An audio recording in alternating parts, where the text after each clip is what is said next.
Buenas noches, alumnos, ¿cómo están? ¿Me escuchan?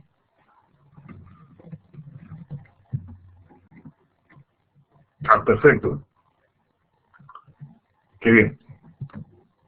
Bueno, el día de hoy vamos a tener nuestra clase sobre la unidad 3. Ya he estado recibiendo los productos académicos 2, ¿no? Y se había extendido el plazo como les prometí, así que espero que no hayan habido problemas esta vez.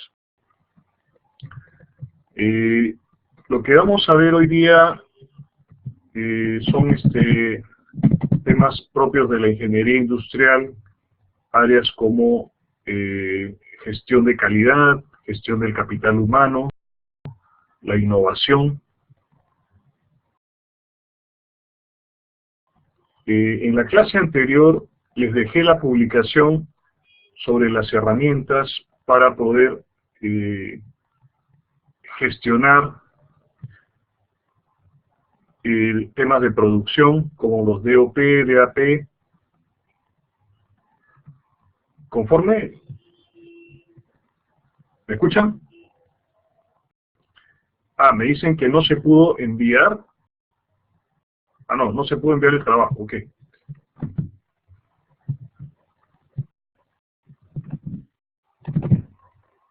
Sobre las herramientas que habíamos visto, quería complementar con el diagrama PERT.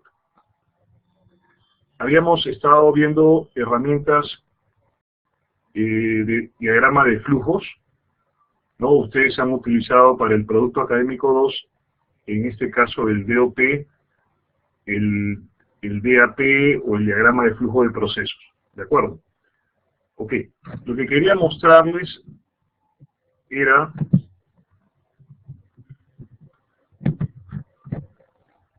estos diagramas que tienen ustedes en su manual autoformativo y que consisten pues para ayudarnos a visualizar los problemas que tenemos en una empresa, ¿no? En una organización. Sobre este tema, ¿tienen alguna pregunta sobre el diagrama causa-efecto de Ishikawa? Les voy a pasar unos ejemplos. Este es el modelo estándar para el diagrama causa-efecto. ¿Lo están viendo?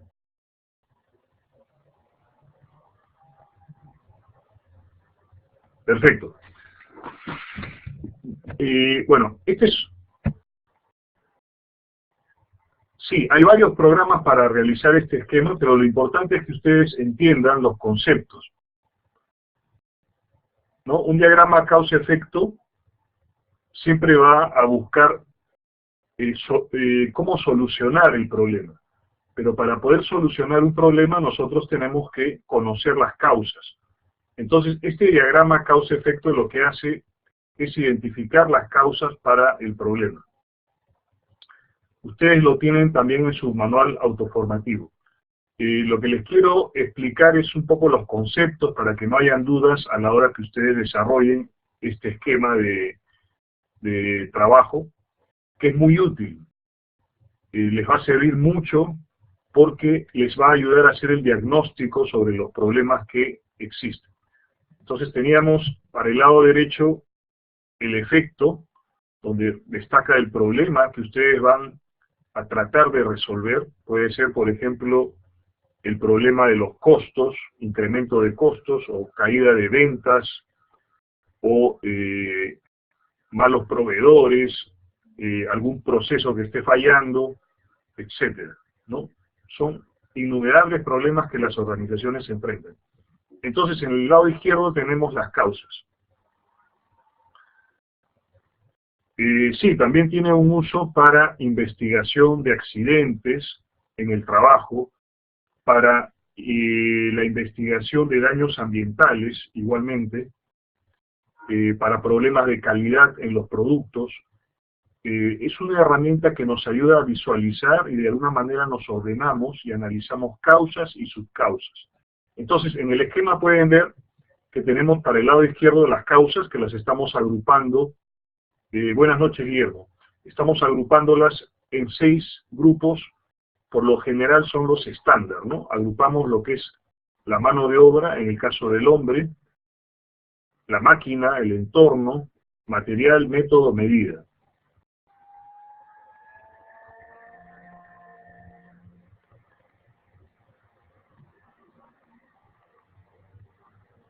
Me preguntan si es complementario. Esto lo tiene el manual autoformativo. Sí, quería complementar lo que habíamos visto en la clase anterior.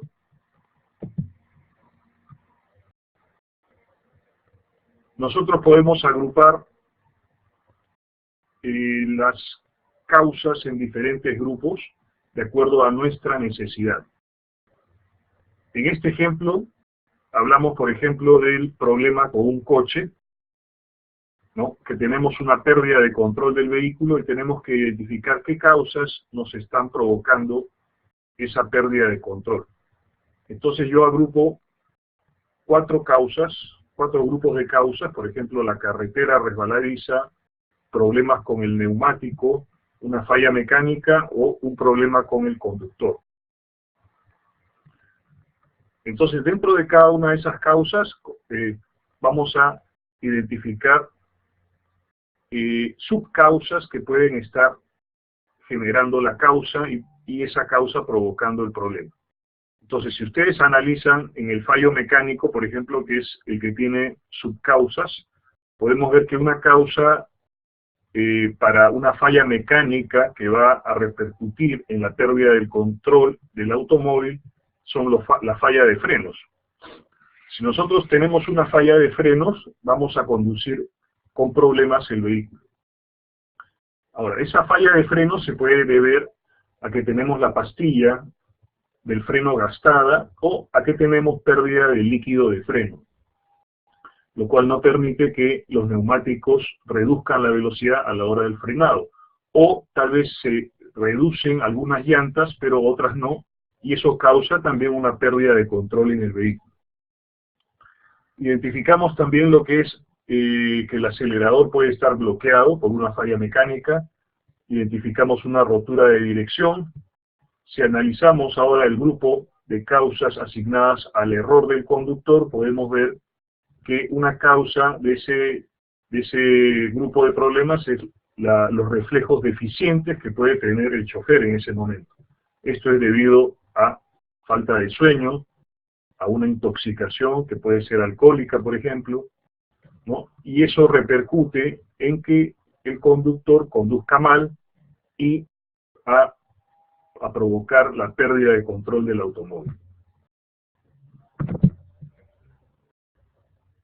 Un diagrama de comportamiento nos va a ayudar a identificar dos variables que están relacionadas y que las podemos graficar rápidamente y entender su comportamiento.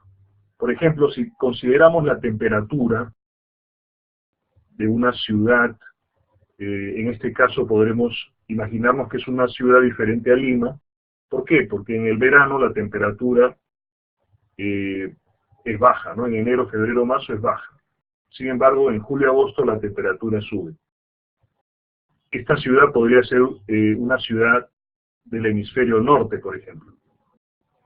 Entonces, si yo analizo los meses del año y analizo la temperatura, encuentro que hay una tendencia, un comportamiento que relaciona a las dos variables, ¿no? El mes con la temperatura. Entonces, los meses de enero a marzo, por ejemplo, la temperatura va a tener un rango de 15 a 10 grados. Y en los meses de junio a agosto, septiembre, va a alcanzar un rango superior a los 20 grados, ¿no? Entonces son comportamientos de dos variables que las vamos a poder entender y analizar gráficamente. Esto es un diagrama de comportamiento. Ustedes lo tienen en su manual autoformativo. Lo que les estoy mostrando es un enfoque adicional para que puedan captar y entender la utilidad de ese diagrama. Si tienen alguna pregunta sobre estos ejemplos, por favor me avisen. Y luego en lo que es el diagrama de Pareto, es otra herramienta también útil. Me preguntan si existen fórmulas para el cuadro. No, en este cuadro de comportamiento básicamente lo que hacemos es identificar comportamientos que van a estar dentro de límites, ¿no? Eso sí podemos acotar, pero fórmulas es difícil predecir la temperatura en un mes, ¿no? Vamos a tener modelos que nos van a ayudar a dar tendencias, pero nunca vamos a poder identificar la temperatura exacta. Pero sí podemos establecer intervalos que nos van a decir cuál es la probabilidad de que la temperatura esté en un rango de variación. En el diagrama de Pareto, lo que vamos a utilizar es una determinación de frecuencias para poder entender cuáles son aquellas variables, ¿no?, que se llevan el 80%, por ejemplo, del costo, o el 80% de la preferencia, como es en este caso, en este ejemplo, o puede ser también el 80% de la satisfacción del cliente, el 80% de los reclamos, ¿no? Y por lo general se cumple en el diagrama de Pareto un 80-20, que tenemos que un 20% de elementos o variables se van a llevar el 80% del análisis que estamos haciendo, que puede ser, como les dije, los costos, las ventas, los reclamos, etc. En este ejemplo que les estoy mostrando, estamos hablando de deportes, ¿no? Se ha hecho una encuesta y se ha determinado cuáles son los deportes favoritos de las personas.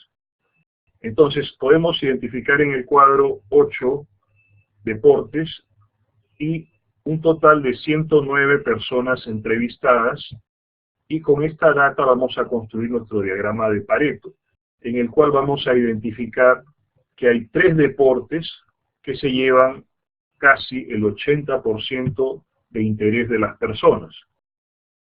Como ustedes pueden observar, el cuadrito tiene como título deporte favorito, personas, frecuencia porcentual y frecuencia acumulada porcentual. ¿Cómo se completa este cuadrito? Es muy sencillo. Nosotros ya tenemos el grupo de personas entrevistadas, encuestadas, y que han definido su preferencia, ¿no? Después tenemos la columna de frecuencia. En la columna de frecuencia lo que hacemos es dividir el número de personas que tienen una preferencia entre el total de las personas encuestadas, ¿no? Si yo divido 43, por ejemplo, entre 109, me va a dar 39.4. O, en otras palabras, 0.394. Lo que sale acá ya es en porcentaje, ¿no? Entonces, si yo divido 27 entre 109, me daría, en decimales, me daría 0.248, que en porcentaje quiere decir 24.8%. Nosotros vamos a hacer esa misma operación para todos los deportes, y vamos a tener al final la suma, que es el 100%. Ahora, si yo voy a trabajar un acumulado de frecuencias, voy a necesitar la frecuencia acumulada. En la frecuencia acumulada lo único que hago es sumar, ¿no?, la que corresponde a esa línea con la anterior. Por ejemplo, voy a ver la frecuencia acumulada del fútbol, y su frecuencia acumulada resulta igual a la frecuencia individual, y es 39.4.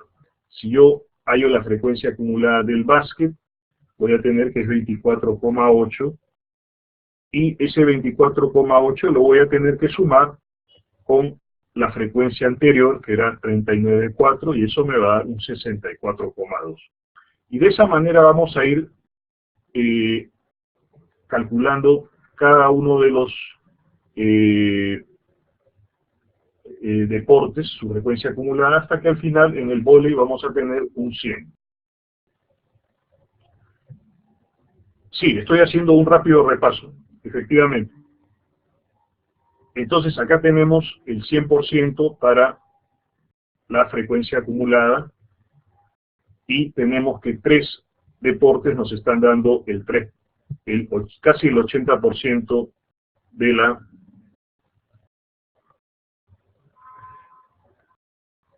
Los temas de ingeniería de métodos también los vamos a explicar acá, y de ingeniería económica. Entonces, bueno, este era el diagrama de Pareto, donde vamos a tener identificado este grupito de 3, en este caso de 3 deportes, que casi se llevan el 80% del favoritismo. En el diagrama de Gantt habíamos planificado las soluciones que nosotros podíamos utilizar y ordenábamos los periodos de tiempo que nos requería cada uno de ellos, ¿no? Este era otro ejemplo. Los símbolos del diagrama de flujo ustedes ya lo conocen y lo han aplicado para el diagrama de operaciones, diagrama de actividades, diagrama de flujo de proceso. Lo que había faltado era comentar lo que era el diagrama de PERT. El diagrama de PERT nos ayuda a ordenar diferentes actividades, por lo general que son para proyectos. En este caso vamos a trabajar, por ejemplo, un proyecto que puede ser un evento, ¿no? Una fiesta en este caso. Como ven, yo para el diagrama PERT necesito identificar claves con las que voy a designar a cada actividad. Necesito definir las actividades descriptivamente y necesito identificar las actividades predecesoras, así como un tiempo esperado. El tiempo esperado exactamente incluye los tiempos de holgura. Nosotros, para hallar el tiempo esperado, podemos utilizar un cálculo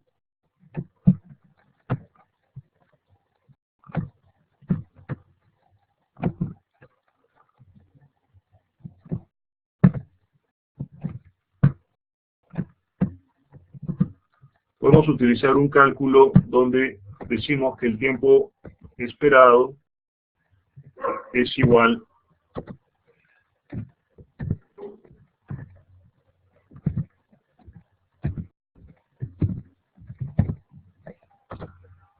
a la suma del tiempo optimista más 4 veces el tiempo promedio más el tiempo pesimista, y todo dividido entre 6. ¿No? Acá les estoy indicando en este costado cómo calcular un tiempo esperado. Ahora, cuando yo digo tiempo optimista, tiempo pesimista, estoy hablando de los tiempos más rápidos y los tiempos más largos. Y el tiempo promedio es el tiempo que yo ya he estimado como promedio que se puede demorar la actividad. Entonces, en este diagrama de PERT vamos a incluir actividades y tiempos. Lo podemos enriquecer también con costos. Yo puedo decir, esta actividad me demora tanto tiempo y tiene tanto costo. Pero en este ejemplo les voy a mostrar solamente el tiempo. Entonces, yo voy a definir mis actividades como elegir el lugar donde vamos a hacer la reunión. Y, exacto, es un material diferente, pero es un material que tiene relación. Lo que quiero es que ustedes puedan entender mejor lo que tiene en el manual. Es una forma de calcular el tiempo esperado, Guillermo, ¿no? Estoy asignándole un peso al tiempo promedio, que es 4, le estoy asignando un tiempo, o sea, estoy sumando, en 6 sería los coeficientes, 1 para el tiempo optimista, 4 para el tiempo pesimista, y 4 para el tiempo promedio y 1 para el tiempo pesimista. Entonces yo voy a tener que dividir entre 6 porque son 6 pesos, ¿no? De esa manera voy a calcular mi tiempo esperado y va a ser como un tiempo promedio más sesgado a la media, ¿no?, de estos tiempos.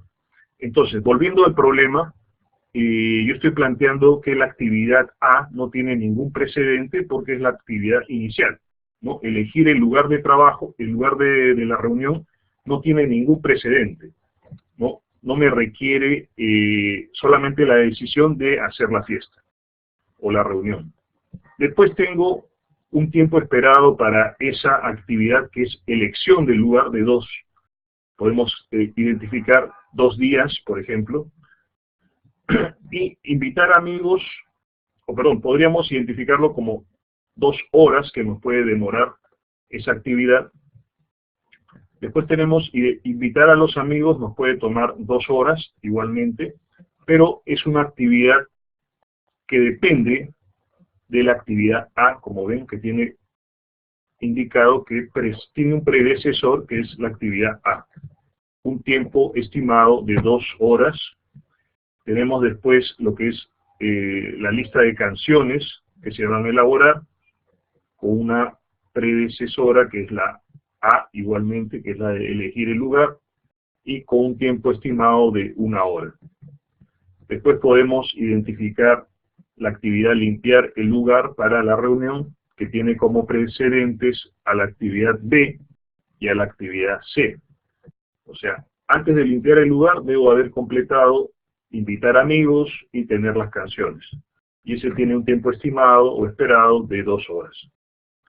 Después tenemos comprar los bocaditos, que es la actividad D, donde tenemos como predecesora la actividad D y un tiempo estimado de 3 horas. Y así vamos a completar todas las actividades, ¿no? Comprar bebidas, conseguir el equipo estéreo, instalarlo, poner la mesa y sillas. Entonces, estas actividades, que suman 8 actividades, van a tener restricciones, ¿no? Van a tener los predecesores, que quiere decir que si yo no realizo la actividad predecesora, no puedo ejecutar esa actividad.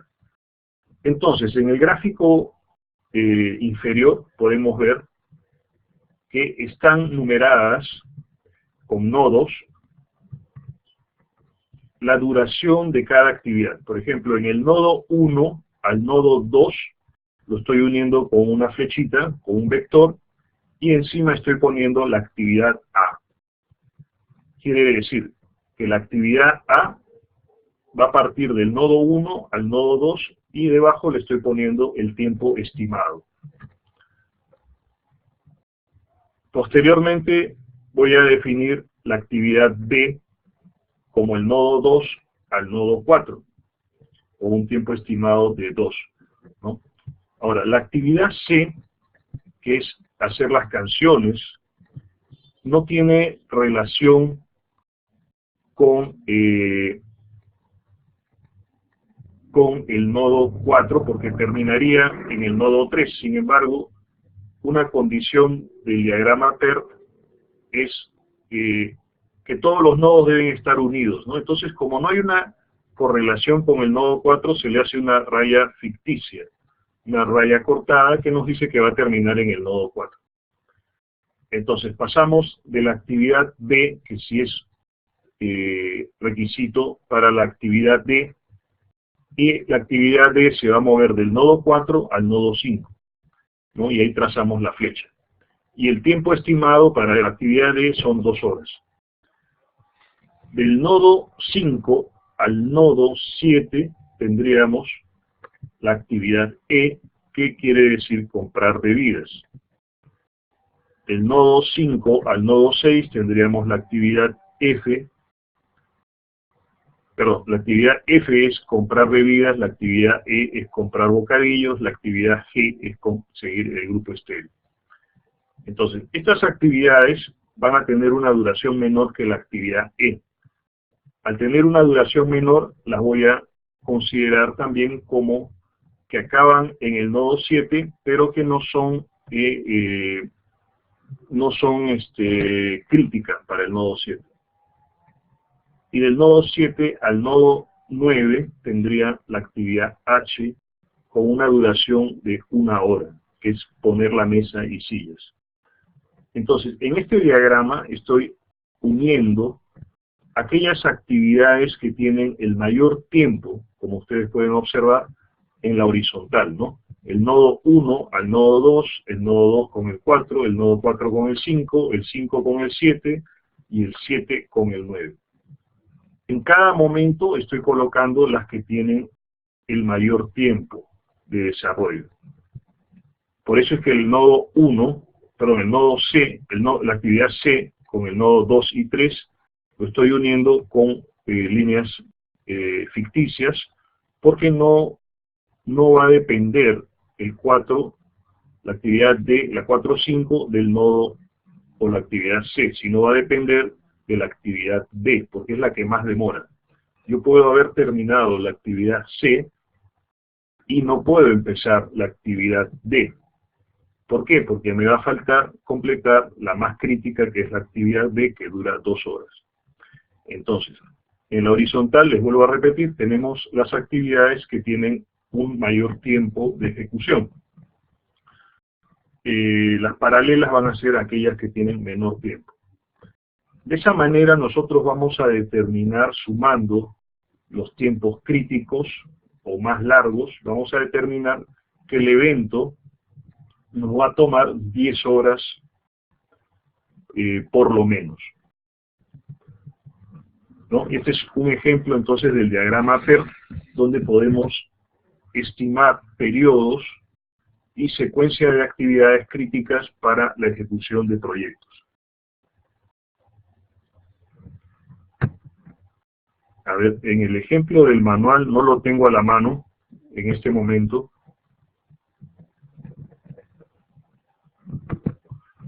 pero es el mismo esquema, alumno Valderrama, es el mismo esquema. Trabajamos con actividades y tiempos, los cuales van a estar identificados como más críticos, aquellos que demoren la mayor cantidad de tiempo. Puede ser días, horas, o tal vez otra unidad de tiempo. Y es el mismo esquema. Ok, eso era una referencia de la clase anterior, incluyendo el diagrama PERT. Ahora quería mostrarles la siguiente unidad, donde vamos a hablar sobre calidad, sobre capital humano.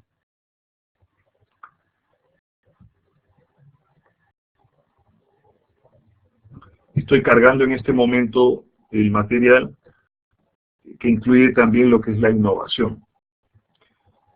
Estos temas son tratados en la ingeniería industrial en diversos cursos que ustedes van a ver, y tienen que ver también con la mejora de los procesos. Como ustedes saben, es la clave de la carrera.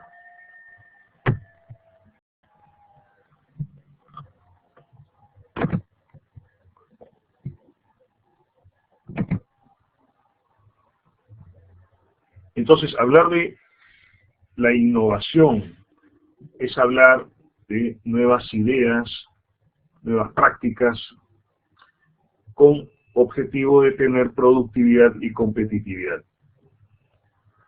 Vamos a buscar siempre que a través de la innovación haya una exitosa demanda de nuestros productos o servicios.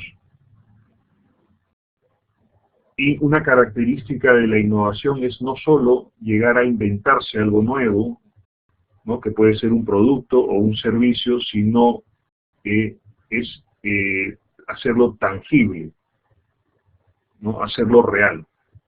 En la innovación participa la creatividad, es parte de la creatividad, ¿no? Y esa creatividad se va a hacer realidad y vamos a tener al final la innovación. Estas PPT las estoy cargando. Yo espero que cuando las cargo esto ya está también disponible para ustedes. en el aula, en esta presentación. Ustedes también pueden descargarlas, me imagino. Entonces no está en el aula virtual.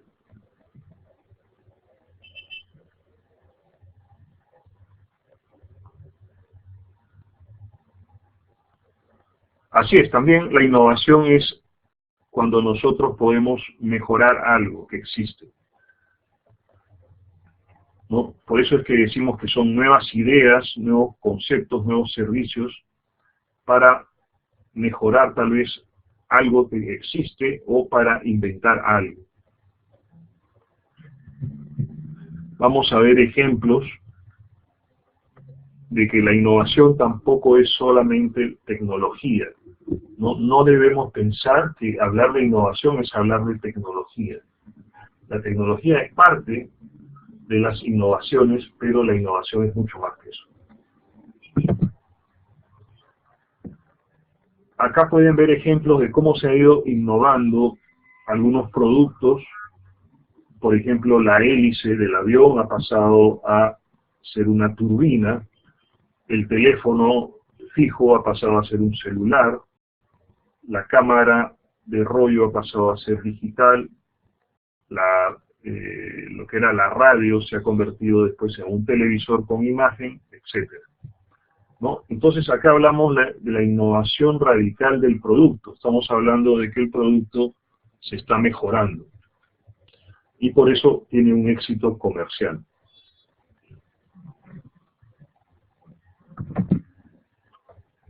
También tenemos, esto es importante, innovación de proceso. Exacto, del VHS al DVD también ha sido una innovación, ¿no? Ha sido una mejora. Eso está referido a la tecnología. Ahora, una innovación de proceso no necesariamente tiene que ver con tecnología, ¿no? ¿Por qué? Porque estamos hablando de mejorar un proceso. Ahora, el proceso se puede mejorar simplemente desarrollando una estrategia, ¿no? Haciendo actividades diferentes para lograr lo mismo. Por ejemplo, podemos hablar de la fabricación de circuitos, ¿no? Que antes eran un esquema complejo, grande, y se ha pasado a reducir los procesadores de los circuitos a tamaños inclusive ínfimos, ¿no? De microelementos, la microelectrónica, exacto. Ahora, el justo a tiempo también ha sido una innovación, pero de proceso, ¿no? Ahí nos han dicho que debemos trabajar con stocks mínimos, ¿no? Buscar que nuestro stock no se exceda, porque no es necesario tener stocks en exceso. Nosotros debemos consumir lo que tenemos, y una vez que se consume lo que tenemos, debemos reponerlo, ¿no? Esa es la filosofía del just in time o justo a tiempo. De esa manera trabajamos en cadena con nuestros proveedores, los cuales saben qué cosas hemos consumido y qué cosas ellos deben proveernos en la jornada siguiente. En el ámbito, acá me pregunta Lenin, que lo aplican en el ámbito de la minería. En la minería es una situación especial. La minería no puede trabajar con el just in time. ¿Por qué? Porque la minería presenta condiciones geográficas diferentes, ¿no?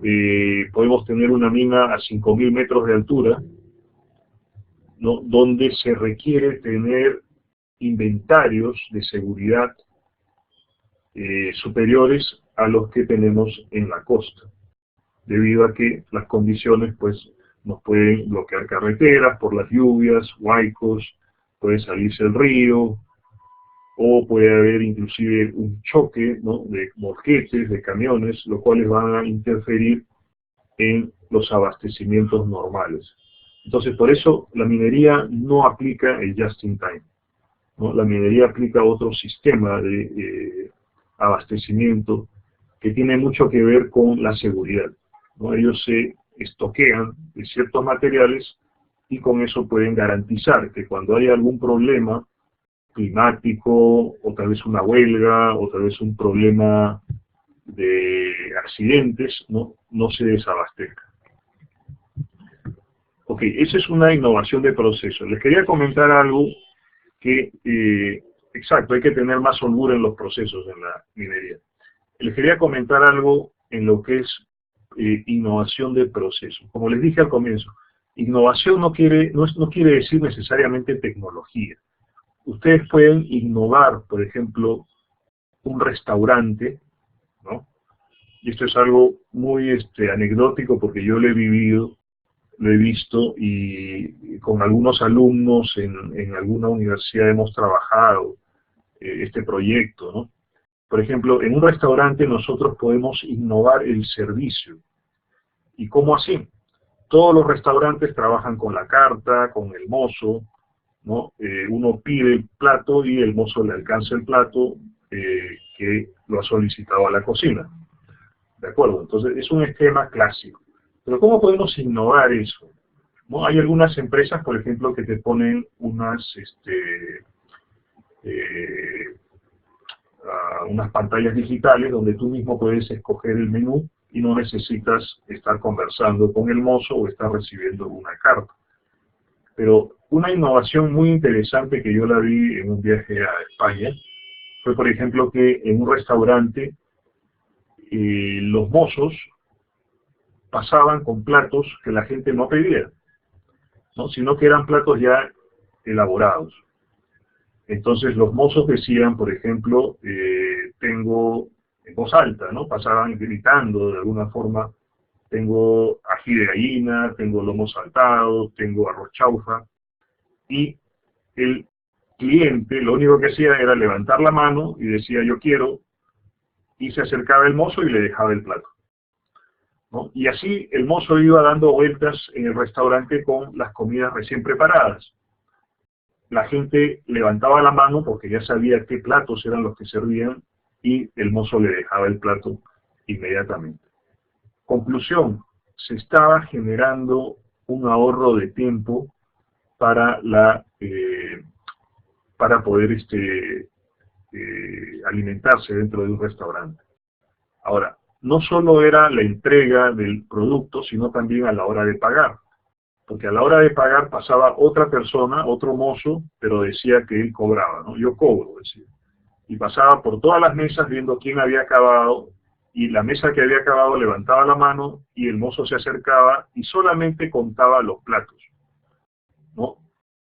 Veía, por ejemplo, que habían platos redondos, platos cuadrados, platos ovalados, etcétera. Entonces este restaurante había diseñado sus precios según el tipo de plato, ¿no? Un tipo, por ejemplo, un ají de gallina venía en un plato cuadrado, un arroz chaufa venía en un plato redondo. Entonces ya se habían establecido, se habían establecido precios estándar por el tipo de plato. ¿Se dan cuenta? Entonces había un ahorro de tiempo igualmente solamente con el pago. Entonces, si nosotros sumábamos ahorro de tiempo en servir el plato, más un ahorro de tiempo en el pago, veíamos que este restaurante había innovado en lo que era el tiempo de permanencia de las personas. ¿Dónde aplica esto?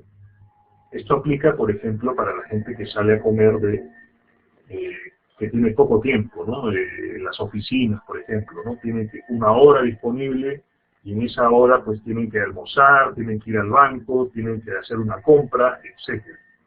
Entonces, tenía su público, tiene su demanda este tipo de restaurante en esa gente. Y a mayor flujo de gente, también más ingresos, efectivamente. Entonces, esa es una innovación de un servicio de restaurante que todos conocemos, ¿no? Pero estamos variando las actividades, como se dan cuenta. Entonces, no es necesariamente la tecnología lo que nos va a dar innovación, sino es la creatividad que se va a tangibilizar a través de la innovación. Ok, era una anécdota que quería compartirle. Bueno, esto fue en España, ¿no? Y lamentablemente en el Perú hasta ahora no he visto. Tengo un curso de fin de ciclo donde están desarrollando un esquema parecido. Hemos trabajado este esquema y posiblemente salga en el corto plazo. Después tenemos innovación de mercadotecnia. En la innovación de mercadotecnia estamos hablando de cómo vamos a mejorar la comercialización, ¿no? Ya la comercialización en los puntos de venta ha caído, ¿no? Ahora ya la gente ya no compra necesariamente en un mall o compra en un supermercado, sino realiza compras a través de la internet y le trasladan el producto a un menor costo, también ahorra tiempo, ¿no? Y ahorra tiempo en el transporte, en el traslado y tiempo en analizar el producto, porque a través de la internet podemos ver qué es lo que vamos a comprar. No lo podemos tocar, pero podemos ver comentarios de algunos clientes, podemos ver fotos, podemos ver el desempeño de ese producto, etc. Entonces, esa es una innovación de mercadotecnia. Ahora tenemos el caso en el Perú, pues, de los restaurantes. La empresa Globo, por ejemplo, es una empresa que te traslada productos, ¿no? Tú vas a comprar a un restaurante y esta empresa te recoge la comida y te la traslada a tu casa, ¿no? Como un delivery. Exacto, es otra innovación.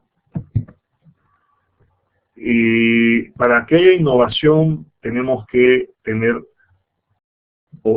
que romper paradigmas, ¿no? Muchas veces. Por ejemplo, cuando ha habido aerolíneas de bajo costo, cuando ha habido compras de internet, o el tema de la comida sana, por ejemplo, cuando uno quería comprar por internet tenía muchas dudas, ¿no? Decía, tal vez me van a estafar. O si íbamos a una aerolínea de bajo costo, pensábamos tal vez es un avión que no tiene mantenimiento y puede sufrir accidentes. Igualmente por el tema de la comida sana, ¿no? Pensábamos que no era fácil que se implementara dentro de un restaurante una comida sana, pero bueno, todo eso se ha ido rompiendo, esos paradigmas, y en la actualidad pues tenemos aerolíneas de bajo costos, podemos hacer compras por internet sin preocuparnos por el tema de la seguridad de nuestras tarjetas, y podemos ir a comer a restaurantes comida sana, efectivamente, porque tiene un buen manipuleo.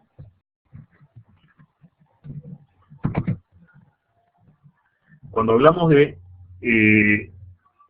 innovación tecnológica, tenemos un esquema que está en su manual autoformativo y donde nos presentan en una cadena, ¿no? Que es una cadena de valor, la horizontal, de cómo podemos ir generando esa innovación tecnológica, ¿no? Entonces, este es un marco referencial que podemos seguir para generar una innovación tecnológica.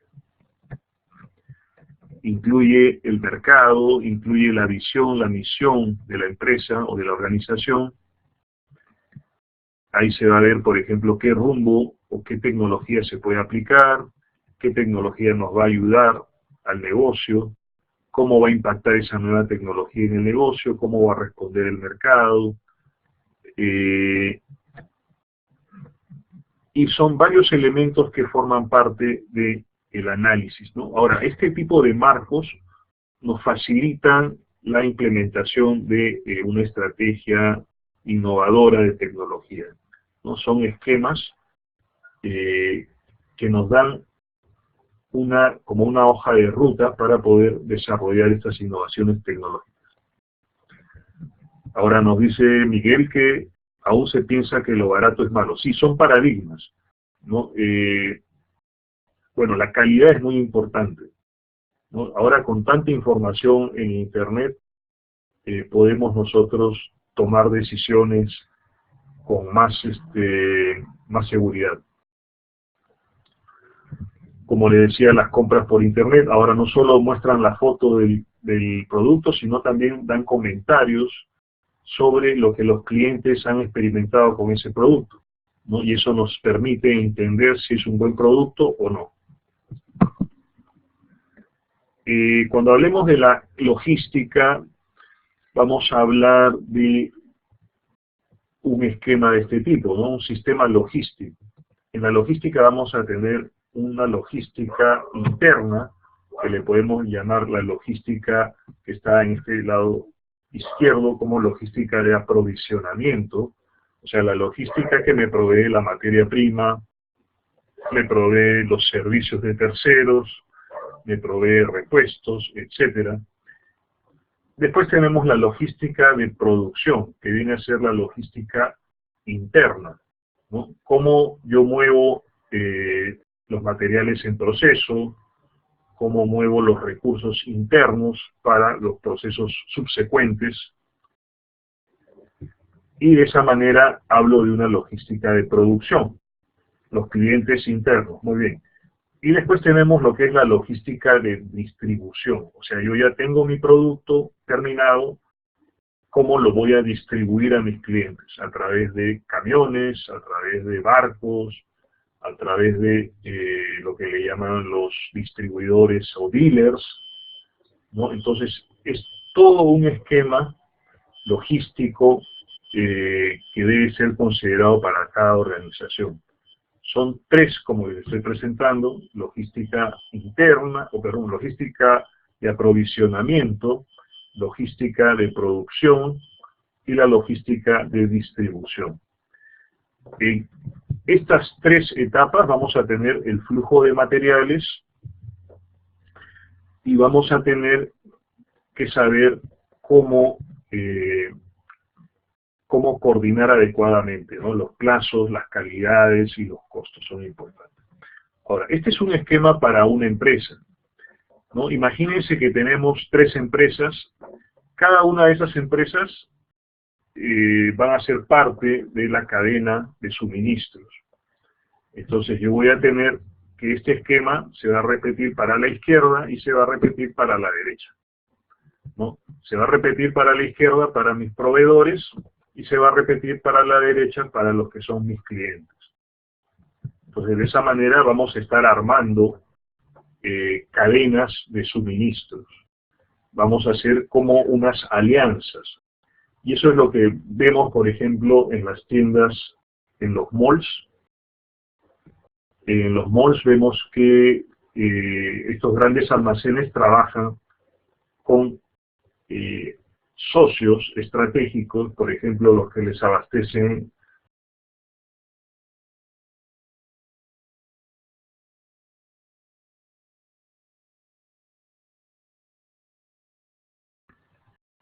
bueno, hubo una interrupción en la señal, parece. Ok, ya continuamos. ¿Me escuchan? Hola. Ok, todo bien, ya. Hemos recuperado la señal. Lo que les decía que este sistema de cadena de suministro se ve en los malls, por ejemplo, ¿no? El mall va a tener un proveedor que le va a abastecer de verduras, frutas, y este proveedor a su vez va a tener aquellos proveedores propios, ¿no? Que serían tal vez los mismos campesinos, ¿no? Que le abastecen de esos recursos y él los traslada hasta el mall y los abastece a la tienda grande, ¿no? Al supermercado. Igualmente, un socio estratégico podría ser del mall, podrían ser los restaurantes, ¿no? Los restaurantes reciben estos recursos, estos insumos para sus negocios, ¿no? Entonces tenemos que hay un sistema logístico tanto para el mall o el shopping, el gran almacén, puede ser Plaza Vea, puede ser Totus, Metro, etcétera, y vamos a tener un sistema logístico también para su proveedor, que sería aquel que se abastece de la agricultura, y un esquema logístico también para su cliente, que podrían ser restaurantes, podrían ser hoteles, etcétera.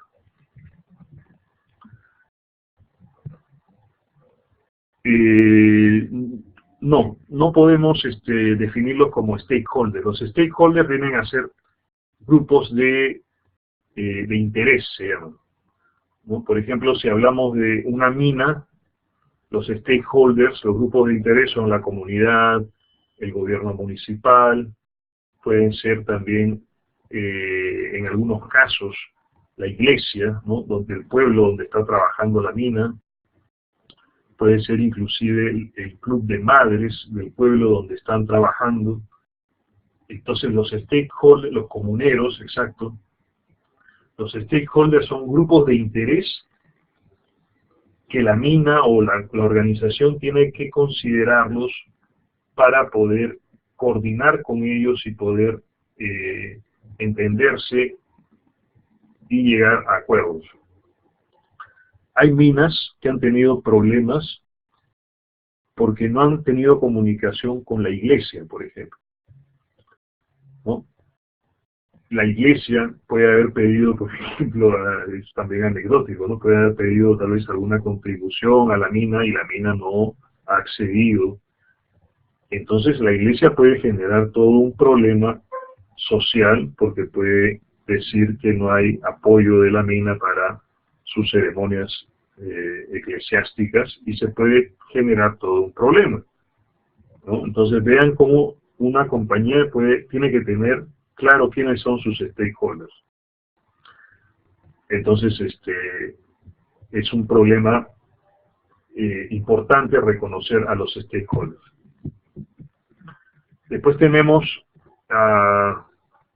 grupos de interés, como les decía, club de madres, tenemos los comuneros. En Lima, por ejemplo, tenemos las municipalidades, que son stakeholders, los vecinos, también son stakeholders a considerar. Los trabajadores también son stakeholders, grupos de interés. A ver, vamos a avanzar con lo que es calidad.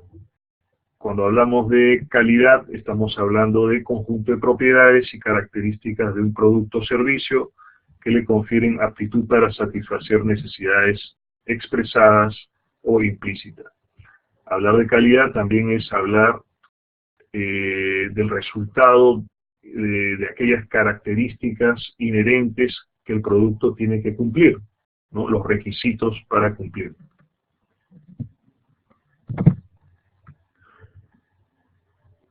Este esquema nos ayuda a entender por qué mejorar la calidad no es un sobrecosto, sino es una inversión, ¿no? La calidad, si nosotros mejoramos la calidad de nuestros productos tangibles o de nuestros servicios, podemos generar precios más bajos y podemos incrementar las ventas. Si nosotros generamos precios más bajos y un incremento de ventas, podemos aumentar nuestra utilidad o nuestros beneficios. ¿De qué manera? Podemos reducir precios. Por ejemplo, si nosotros logramos una buena calidad del proceso, ya no vamos a tener que estar reelaborando piezas, ¿no? Ya no vamos a tener costos por atención al cliente, de devoluciones, de extensiones de garantía, etcétera. Y vamos a tener una mayor productividad igualmente. Solamente mejorando la calidad de nuestros procesos de producción, de nuestra calidad, eso implica pues mejorar la calidad de nuestra materia prima, mejorar la calidad de nuestro recurso humano, mejorar la calidad de nuestras máquinas, todo eso forma parte de la productividad. ¿Y por qué podemos aumentar ventas? Porque al tener precios más bajos podemos reducir precios, podemos atender mejor también a los clientes y podemos mejorar nuestra imagen como empresa. Entonces la calidad es un elemento diferenciador, exacto, ¿no? Nos genera una mejor imagen que la competencia. Estas son algunas de las herramientas de calidad que ustedes ya conocen, ¿no? Porque hemos hablado del diagrama causa-efecto, del diagrama de flujo, diagrama de Pareto. Tenemos también otras herramientas que son como la gráfica de la tendencia, los histogramas, el diagrama de dispersión, la gráfica de control, que son herramientas que nos pueden ayudar igualmente para nuestra nuestros procesos. Me están preguntando por el producto académico 3. Bueno, el producto académico 3 va a tener que ver con esta unidad. No lo tengo a la mano.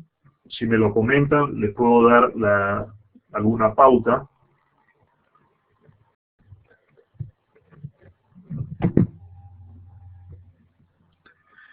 Si alguien me lo comenta, lo podemos... A ver. Producto 2, sí, bueno, el producto 2 habíamos quedado en que era hasta el jueves y yo había pedido si se podía extender, pero ya no depende de mí, ¿no? Entonces, más allá de eso ya no podemos insistir en ese tema.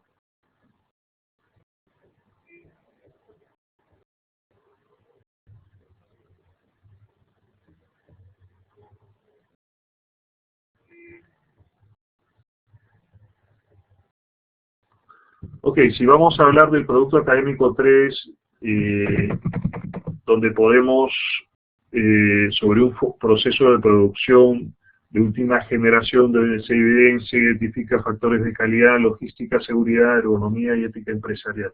En este caso, debemos considerar primero los conceptos, ¿no? Si hablamos, ya hemos hablado ahora de lo que es la innovación, estamos hablando de lo que es la calidad, de la logística, son áreas claves de la ingeniería industrial. Entonces ustedes pueden comentar sobre esos temas a la hora de desarrollar una descripción de un proceso, ¿no? Porque es una exposición de un proceso.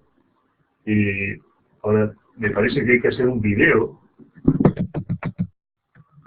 ¿no? Ustedes deben hablar de alguna empresa que tenga su proceso de producción de última generación, donde podemos evidenciar el factor calidad, el factor logístico, el factor de seguridad, la ergonomía y la ética empresarial. Hablar de logística, ya hemos comentado, logística interna, logística de producción, logística de distribución. Hablar sobre la seguridad son conceptos como si tiene implementado un sistema de gestión tipo OSHA, ¿no? O la 18001, que son sistemas de gestión que ayudan a la seguridad de las organizaciones, ¿no? Entonces ahí tiene que ver con las herramientas que usa la empresa para garantizar la seguridad en sus operaciones, principalmente para sus trabajadores. El tema de ergonomía tiene que ver con la descripción del puesto de trabajo. El puesto de trabajo tiene que ver pues con el ambiente, ¿no? Donde trabaja el operario o el oficinista, ¿no? Las condiciones de luz, los muebles con los que él se desempeña, cómo son, por ejemplo, si hay ruido, si hay un control de gases, si hay un control de las condiciones que pueden afectar el trabajo para un operario, ¿no? Eso es hablar de ergonomía. La silla, por ejemplo, es muy importante, la posición, no debe estar el operario mucho tiempo de pie.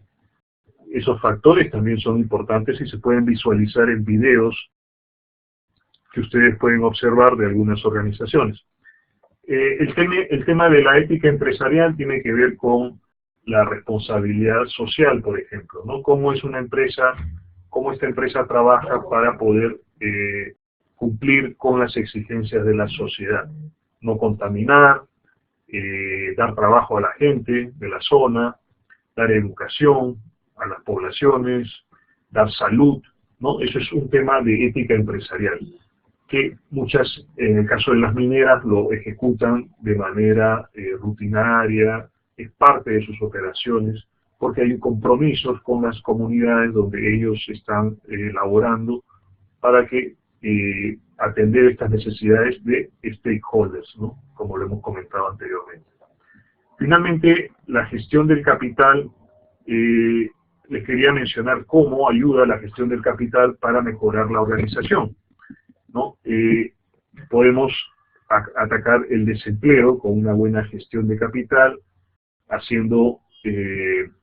generando trabajo, El tema de la responsabilidad social también tiene que ver, en el caso de las comunidades, cómo ayudamos a las comunidades a poder contratar personas.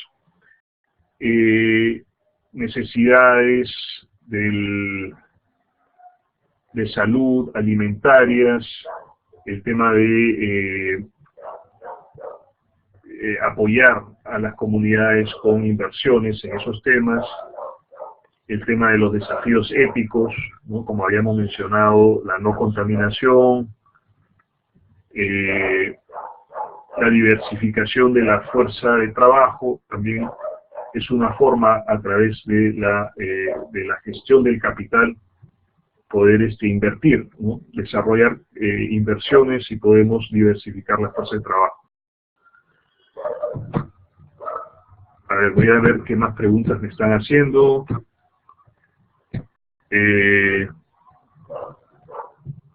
Me dicen si pueden participar diferentes integrantes. Me parece que esas condiciones ya están dadas.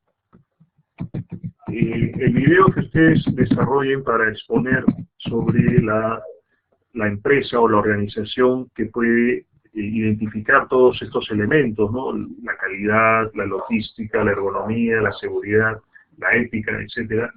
Creo que no va a tener un plazo de tiempo definido, tal vez en unos 10 minutos ustedes pueden hablar sobre esos aspectos que han observado de esa organización.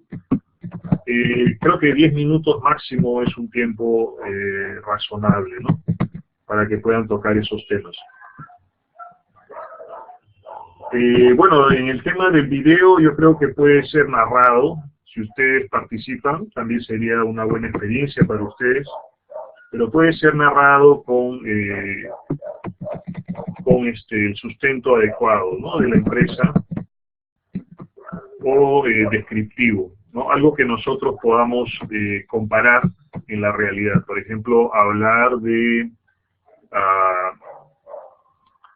la ética de las empresas mineras, ¿no? Es algo que nosotros podemos comprobar, como donde hay minería se ha desarrollado pues hospitales, se han desarrollado escuelas, se han desarrollado talleres de trabajo para las gentes, la misma infraestructura, ¿no? Nuevas pistas, postas médicas, etc.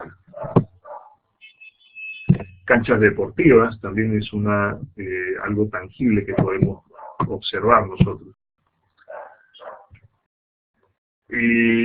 Sí pueden usar un video empresarial, ¿no? Y poder narrarlo ustedes, ¿no? La idea es que ustedes aporten la descripción de todas esas características que hemos mencionado. Es parte de su aprendizaje, ¿no? Entender cómo las organizaciones pueden implementar estas áreas en su quehacer del día a día. El domingo vamos a tener nuestra siguiente clase en Los Olivos, efectivamente, en el horario de siempre, ¿no? Sí, o sea, no es presentar diapositivas, ¿no? Nos están hablando de hacer un video en el Producto Académico 3. El Producto Académico 3 ustedes lo pueden narrar, ¿no? Pueden tener ustedes una pantalla donde ustedes van a leer, ¿no? Y aparecen narrando, o pueden presentar a través de unas diapositivas, un video, ¿no? Y ustedes van narrando la descripción de estas áreas.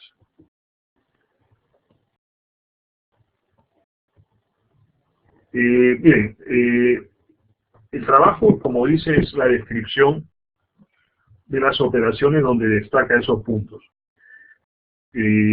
Ustedes pueden considerar a la organización a través de un video institucional, es válido, pero tienen que incluir todos esos puntos, ¿no? Un video institucional posiblemente abarque solamente algunos puntos.